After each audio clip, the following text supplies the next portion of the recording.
The step-aside resolution is proving to be a big headache for the ANC. The deadline to step aside has come and gone without any of those fingers hitting the call, and the political analysts are skeptical as whether the party will follow through with the resolution or not.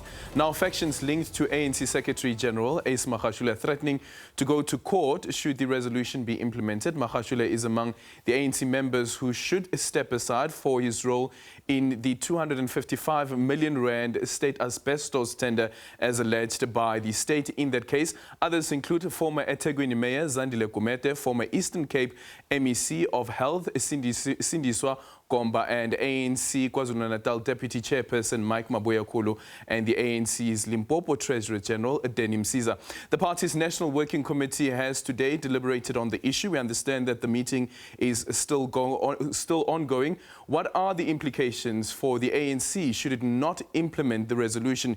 Do you think that the party will follow through with that step-aside resolution? Remember that you can join the conversation on our social media platforms using the hashtag Unfiltered. You can also call our studio line, which is 011-714-5958 or 011-714-5877. Let's welcome our guest this evening. We're joined by Professor Susan Boyson, who is a political analyst, author and analyst of South African politics. She's also the Director of Research at Mapungubwe Institute for Strategic Reflection, MISTRA. We also have a member of the ANC Free State and anti-corruption lobbyist, Isaac Mure, as well as political analyst Professor Tinyuko Maluleko, who's joining us for this conversation. But before we introduce our panelists, let's start off here, taking you back to that announcement that was made by the president of the ANC following that NEC meeting around the resolution on stepping aside. All members who have been charged with corruption or other serious crimes must step aside within 30 days, failing which they should be suspended in terms of Rule 2570 of the ANC Constitution. The meeting emphasized that the 30-day period will be used to enable the implementation of the decision in line with the guidelines, and this is not for the review of the decision. The NEC also agreed that the provincial chairpersons and secretaries would meet with the national officials during the time to further refine the guidelines, to make additions and to sharpen them, to ensure the resolution can be effectively and practically implemented. The Secretary General's office will work with the provinces to identify all people affected and inform them of the decision.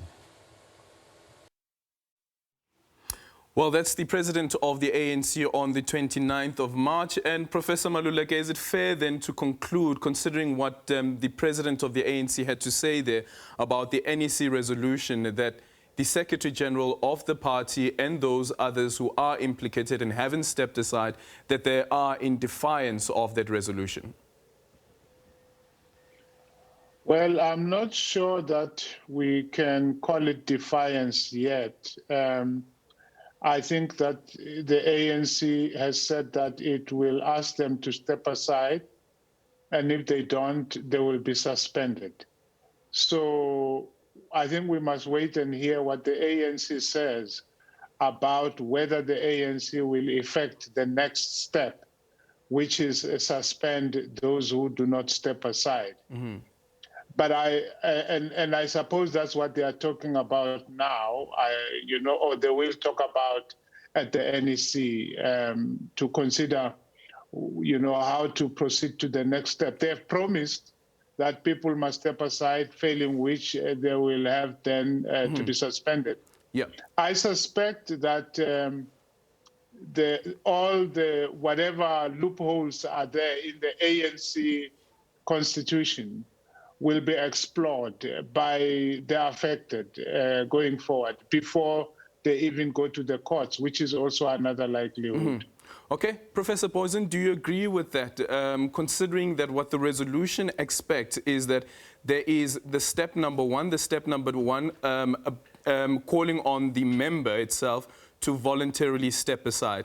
The step number 2, if step number 1 is not followed through, means that step number 2 should then be activated, where it is the party that then kicks in and says that now we are suspending you. But in terms of the step number 1, would you agree that that wasn't defiance? Well, I tend to agree there, but because we have seen that the couple of days extension, de facto extensions have been given, and we know that some lists have been submitted. We do not know whether all of the provinces yet have submitted their lists, probably not. But the NWC and other structures are working through those. And so it is still possible that people will be stepping down. Some definitely will, but the crucial question is whether Ace Magashule and people around him whether they will be following, because that is where the power battle is situated. And by all indications so far, that will not be a voluntary step that's forthcoming there. If the strategy, signs of strategy that we have seen so far, if they are followed through on, then indeed we're going to see more resistance going forward in the next few days. Mm-hmm. And that will pose a very important test to the ANC. Okay. And Isaac, would you call it resistance as well? Well, first I must say, one fully appreciates and understands the anxiety in the nation, around the issue of the step aside, whether the Congress are going to step aside or not. But knowing the ANC that one is going to be in, I think they have to oblige, and step aside, especially after Comrade Ace has met with Comrade Kgalema and Comrade Thabo-Mbeki. They must have, explained that the issues, about the ANC, and not only the ANC, but the country as well. And I don't think we should read too much in what has been happening, in the past few days. I think the ANC is getting there. It is also, it also has an obligation to carry out, the promise that it has made, to the country, that, it has this clear intention of dealing, with corruption, which has seen, some of its most important values, being eroded, in the recent years. Mm-hmm. Mm-hmm. Okay, we're going to go to a quick ad break. When we come back, one of the issues that we're going to deal with as well is the argument that has been made by supporters of Ace Magashule, arguing that it should be the branches who decide on whether or not the Secretary General of the party steps aside, but also considering that the branches themselves were part of that NESREC conference that resolved to have that step-aside resolution, which has now been called upon by the NEC of the party. That conversation just after this, and remember that you can be part of the conversation by dialing our studio line and also using the hashtag Unfiltered on Twitter.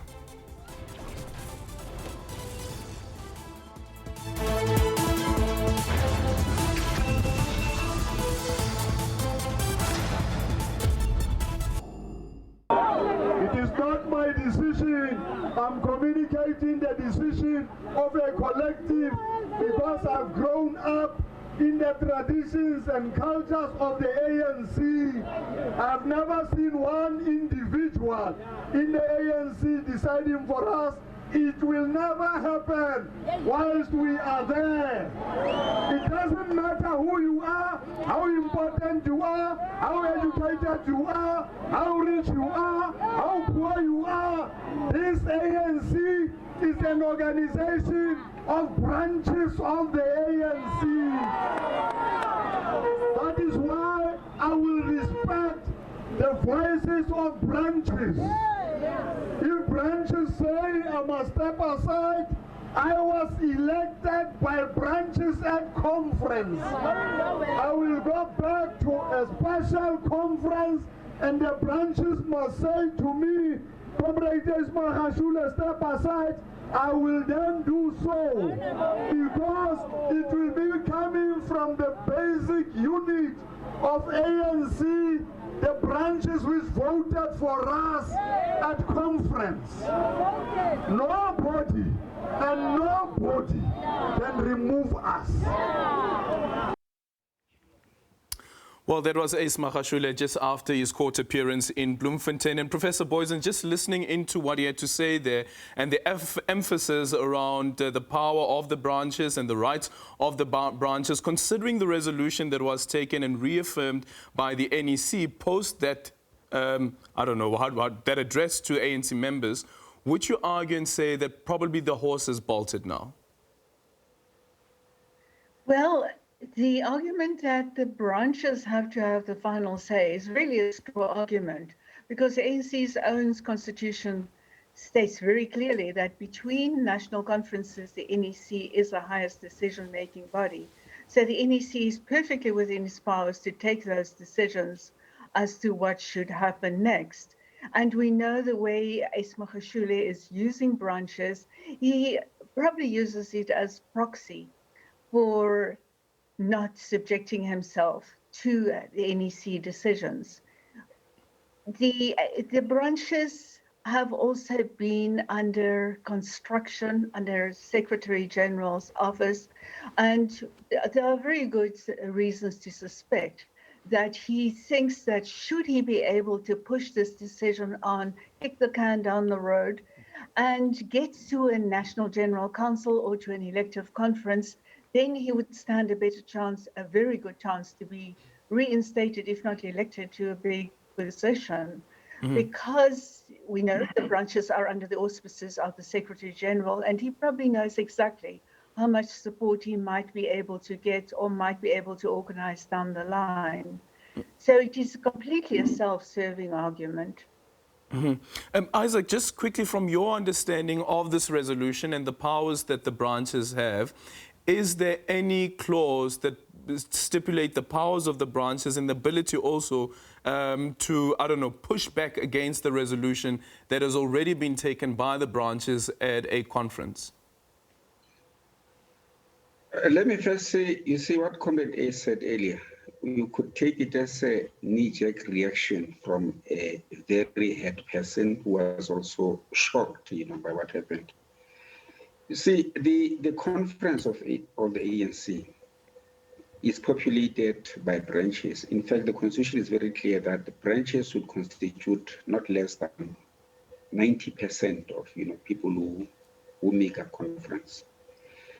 Therefore, the argument that the branches must turn around the resolution is not it's a false argument. It is false because the very branches or that very conference attended by those branches which adopted the step-aside resolution is the very conference that elected Comrade Ace into being the SG of the ANC. So yeah, indeed, it's some sort of a desperate argument on the part of his supporters. But I must also state again that I want to believe that a lot of water has passed under the bridge since that time. The one hopes that he will indeed step aside at the end of it all. As it has been said that the NWC is still sitting. It is not also only him who's got to step aside. Yeah. There are many other people whose cases have got to be looked into by that meeting. Therefore, one is still hopeful, that a person of his, a long-standing person, long-standing member of the ANC, occupying such big position, But if he doesn't step aside, it would cause, it means a serious reputational, damage to the ANC. Okay. Therefore, one still believes that he'll respect this. Sure. Just quickly, Prof. Maluleka, what we also note about the history of the party itself is when the then Deputy President of the country was fired by the President, Thabo Mbeki, and subsequently he then said that he's going to step aside as the Deputy President of the ANC, and then the NGC decided that no, actually he should be reinstated. Do you think that that's the the line that, or that's the strategy that the Ace Magashule faction would want to employ? Yeah, certainly. I mean, they are hoping that the NGC, would sort of rule in favor of Ace. But there are important differences with Zuma in the sense that Zuma was fired. Ace Magashule is not being fired. He's being asked to step aside. And that's not the same as firing. So what the NGC would have to do would be to object to a decision of conference, as it were, as has already been said by my colleagues. The interesting thing about this step-aside decision is that it does not come from outside the ANC. It's not imposed on the ANC. It doesn't come from white monopoly capital. It doesn't come from the courts. It doesn't come from anyone else. It comes from an ANC conference. Now, the ANC members can argue about how best to implement it, which they have done for nearly 3 years, actually, until this point where they have been able to develop some guidelines and taken some decision as to how to proceed. So Magashule can't really summon the branches now, even the NGC, to try and change what conference has decided. Yeah, and I guess the other difference with the example of former deputy president of the ANC, Jacob Zuma, is that during that time there wasn't a resolution of this nature around step aside. But this time there is a resolution around step aside. We're going to continue having this conversation just after the break. And remember that you can be part of the conversation as well by calling our studio line and also on Twitter using the hashtag Unfiltered.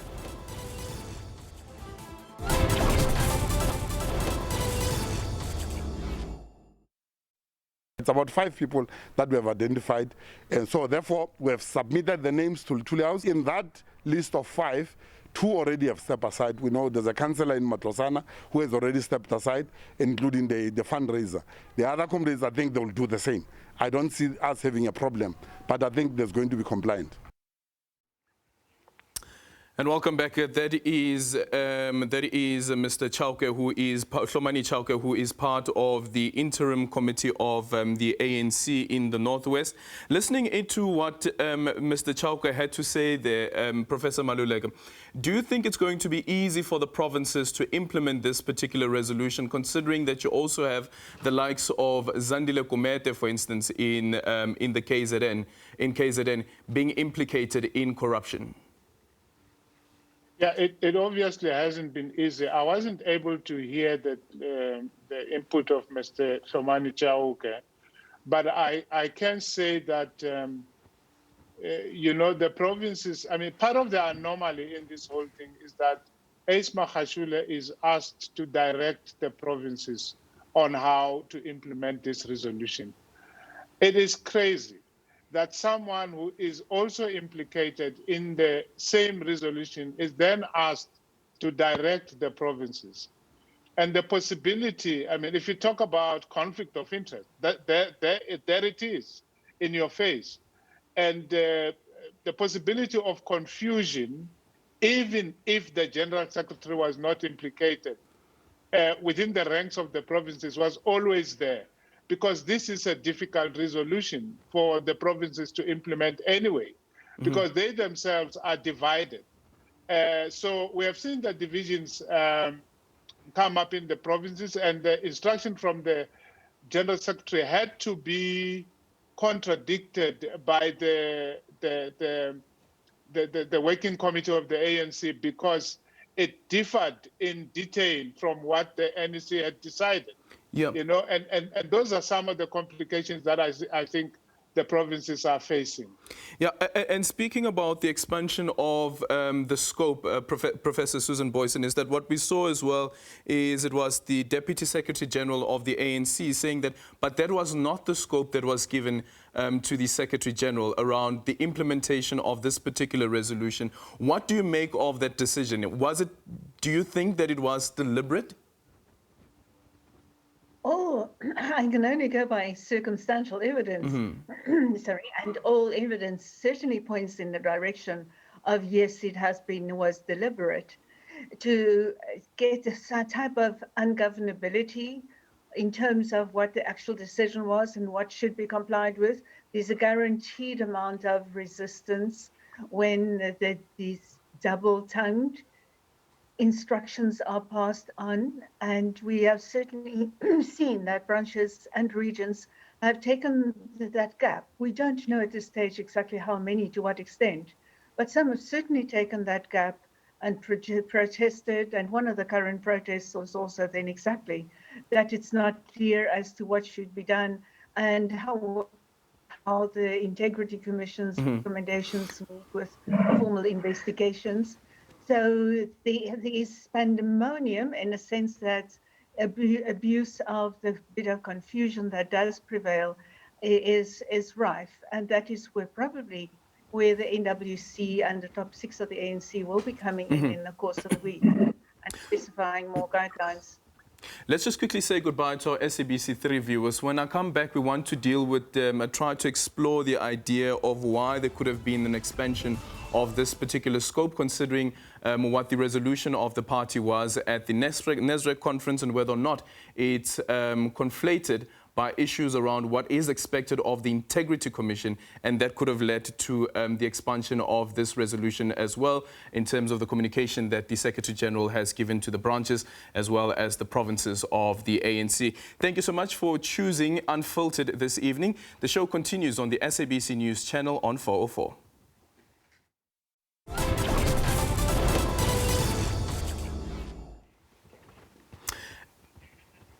And welcome back, Professor Boysen. So you have the Integrity Commission that has to deal with, for instance, people who are reportedly implicated in corruption, not necessarily that they have been indicted. Do you think that that could have led to the conflation of what is expected of the resolution that was taken by the NEC, the last resolution that was taken by the NEC?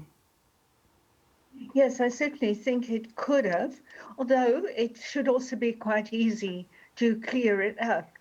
As long as the top structures of the ANC can come in and say, yes, maybe, and we know in a few cases, like one or two prominent ones as well, the Integrity Commission had given a clearance, had said, no, that's fine.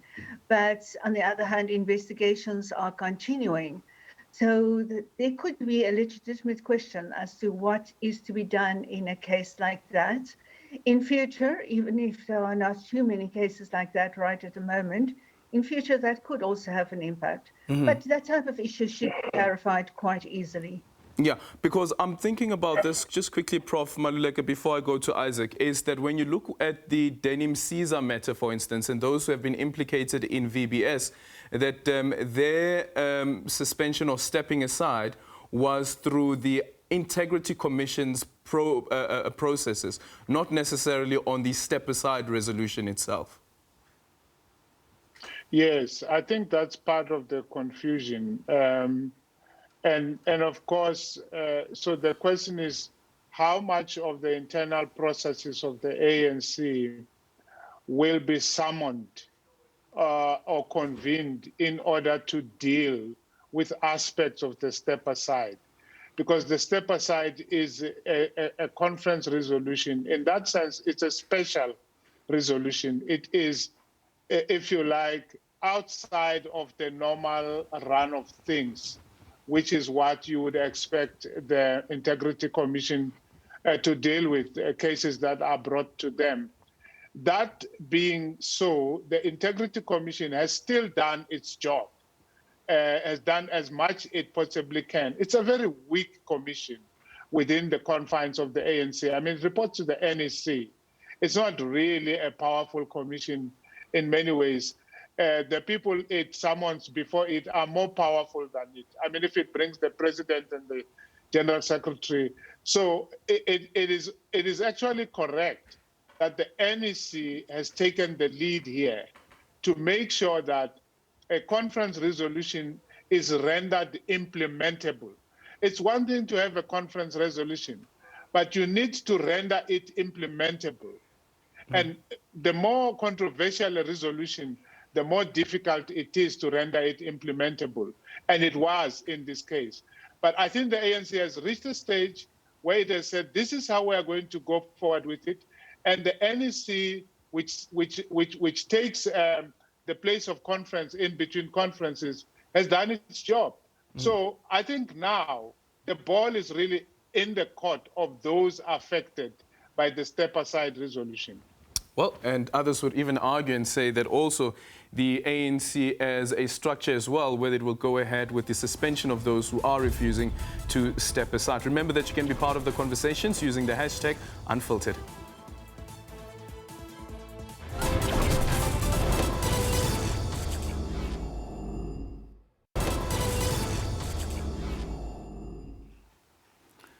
And welcome back as we have a conversation on the ANC and the step-aside resolution as the party's NWC meets this evening ahead of what were expectations that the Secretary General of the party and those others who have been implicated in corruption as well as facing some serious criminal charges would be stepping aside. David on Twitter saying, no ways, there is no one in the top 6 who doesn't have skeletons who's going to tell other one to step aside while we have his or her skeletons. Kolani saying the ANC will not follow through with the step-aside resolution because the head is involved in all this corruption. It's sad for us because we love our ANC. And Mklaka says the ANC never intended to implement the step-aside resolution. They never thought the day would come that it would become real. They only adopted it to look good to the public and to pretend that they have a moral compass.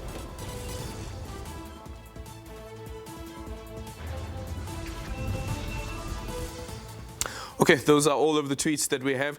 Isaac, just quickly, on this issue around the step-aside resolution and from conversations that are being had at branch level, do you feel that also that the ANC has bitten way too much than it can chew when it comes to the implementation of the resolution? Professor Maluleko earlier on was speaking about being implementable. No, I don't think the ANC has bitten too much. In fact, I think this is one of the most critical resolutions of, the 54th National Conference, because it will assist to allow the ANC to define itself, whether it wants to remain, being viewed as the leader of the society or not. You see, listening to the evidence that has been presented, by various people at the Zondo Commission, you feel that a lot is wrong in the ANC. And looking into that, it is important that the ANC should, do something, demonstrate emphatically that it wants to, make a break, with the past that has been so wrong. I was listening, today to the former CEO of BRASA when he was saying that CEOs of state-owned entities routinely reported to the House to get instructions on how to siphon money out of those. For one who grew up in the ANC, it is so painful, I don't think the ANC has beaten too much. I think it is just an important, a very critical resolution that must be implemented. And as one started, by saying that one appreciates, the expectation, the anxiety, that people are awaiting, the outcome, whether this resolution is going to be implemented. Where I'm sitting, I feel that it must be implemented. If the ANC has got to cave in, for a few years and rebuild itself because, it wants to heal itself, make a break from the past, so be it. I think it's important, it's a promise that we made to the people of this country. We said apartheid is corrupt. We're going to, make the lives of people better. We must mend to that, we must live up to that. It's extremely important if we want the ANC to be viewed as the leader of the society. If the ANC doesn't follow up on this one, I don't think, it will be worth being called the leader of the society anymore. This is a personal view, from a member, of the ANC. Thank you. Sure, Prof. And Professor Maluleka also asked that question on the basis of the responses that we got from our listeners and our viewers, those who feel that the party won't follow through on this, number one. But on the other side of the conversation is also the people within the party who are saying that they would be taking this resolution to court because you have ANC members who are deployees of the party. You have a different contract with the various state organs that they are employed at, which is different to where the Secretary General of the party finds itself being a permanent member of, being office-bound within the ANC itself. Yes, look, I mean, so inside the ANC, there are clear divisions on how to proceed with the step-aside resolution along factional lines. So there are those who feel that this step-aside decision, the implementation thereof at least, if not the resolution itself, is biased and it's intended to target some and not all, and therefore it should be abandoned. The strange thing is that the irony is that some of the people who say that are the very people who say we should listen to the branches. In fact, and it is the branches who took this decision. So there are clear divisions within the ANC about how to proceed. And I expect those divisions to continue to play out. First, within the disciplinary processes of the party, appealing to aspects of the constitution that may or may not favor one side or the other, and then to the courts of the land, as usually happens in cases like this. So I expect a long haul, and I would like to suggest that these expectations that this matter will disappear tomorrow morning when the working committee makes an announcement is one that we should not entertain. It's going to take a little longer than that for this to be resolved. For a neutral, for someone who's not inside of the ANC, who's not part of the factions inside the ANC, what it looks like really is a political party that took a decision on its own volition. Nobody put a gun to the head of the ANC and say, take a step-aside resolution. They did it themselves because they believed it was the best thing to do. They have now reached a stage where they want to implement it by their own volition, in their own way, as it were, as suggested by them. If they are to fail to proceed, to follow through with a conference resolution, with guidelines that they set up for themselves, if they appear to prevaricate and to change their minds and to have no backbone, all of that will look like the ANC is actually sabotaging itself again. And I think for the voters, it will be an important signal. We know that voters have always sent a message to the ANC around corruption in every election. And it is my sense that it will happen again should the ANC seem to fail to follow through on its own resolution, which it took on its own. It took 3 years to process up to this stage. It would be very, it would be sad, one must say, were the ANC not to be able to follow through on this particular decision, which they've taken so long to process. And Professor Boysen, this wouldn't be the first time that the ANC has taken a resolution and the resolution was never implemented.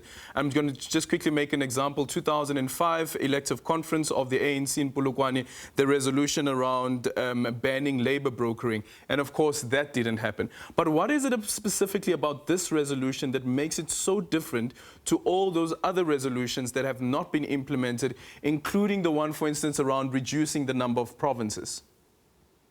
Yes, because this one is really something that goes to the heart of the organization, to the integrity, to the public image, to voters' perceptions of this ANC.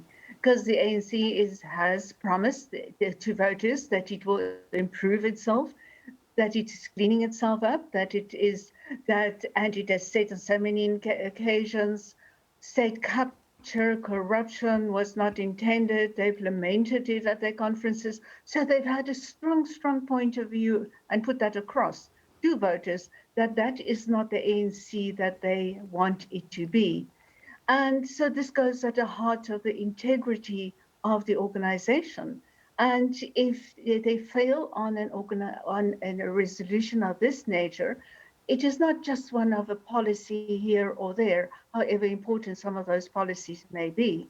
This is really to the essence of the character of the ANC.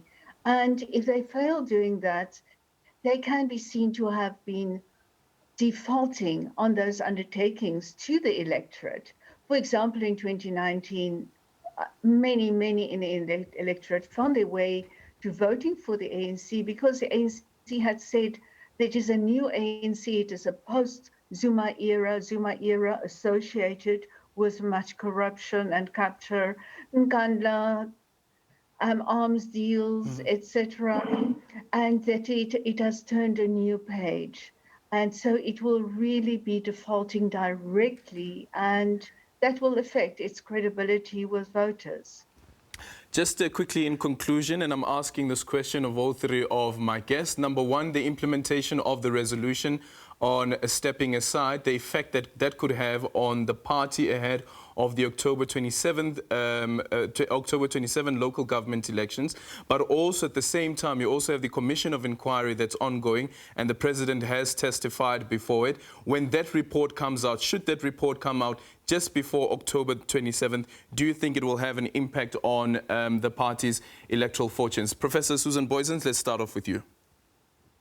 Yes, I certainly think it can. Although we do not know whether it is going to be out at that time, but if it is most certainly going to rely a lot on President Ramaphosa's statements just last week, where he gave the reassurances that this is an ANC that has turned the page, this is an ANC that had made mistakes. And if it goes against that, it would mean that President Ramaphosa had not spoken the truth to the Zondo Commission. And not only will it come short in that Commission's report, if it does not seem to be turning the page definitively, even in this week, but the electorate will certainly have a reaction against that. Okay, Prof. Maluleke? The ANC has got amazing ability to cause people to forgive it again and again. You'll remember that President Cyril Ramaphosa did something unprecedented in the last election when he apologized to the nation and asked for forgiveness, saying that the ANC will do better next time. It was an amazing electioneering strategy, that of apologizing to the electorate. Now, I don't think this electorate will be ready to hear another apology, especially on a decision that the ANC took in its own volition, wanted to improve its own image, made promises under the presidency of Ramaphosa. So I think that the ANC may get punished by the voters if they don't, either they don't follow through or they fail to manage the process. Because that's the other possibility. They may try to follow through, like a person who wants to stop smoking or drinking and they fail, even though they want to. The ANC cannot afford to look like that, to look like an organization which wants to change itself, but has got so many interested parties inside of it that it is unable to move. Because if it looks like that, it will be punished by the electorate. Sure. Listening to Professor Maluleke, I was visualizing a corrupt addict. Just quickly, Isaac, your reaction to the question that I asked earlier on. We only have a couple of seconds left. Yeah, it would be tragic if the ANC doesn't follow up, with the implementation of this resolution. The people's patience is not endless. If the ANC doesn't deem it fit at this point in time, to to implement its own resolution that has got to deal with these terrible perceptions, it's going to be a problem. I don't think people will really, forgive it. I agree with you, the two participants. Thank you so much for your time. Really appreciate it. Professor Dinyuko Maluleka, as well as Professor Susan Boyson, as well as Isaac Mure. We've come to the end of the show. Thank you so much for choosing Unfiltered this evening with me, Eldrin Simpier. Enjoy the rest of your evening. Bye-bye.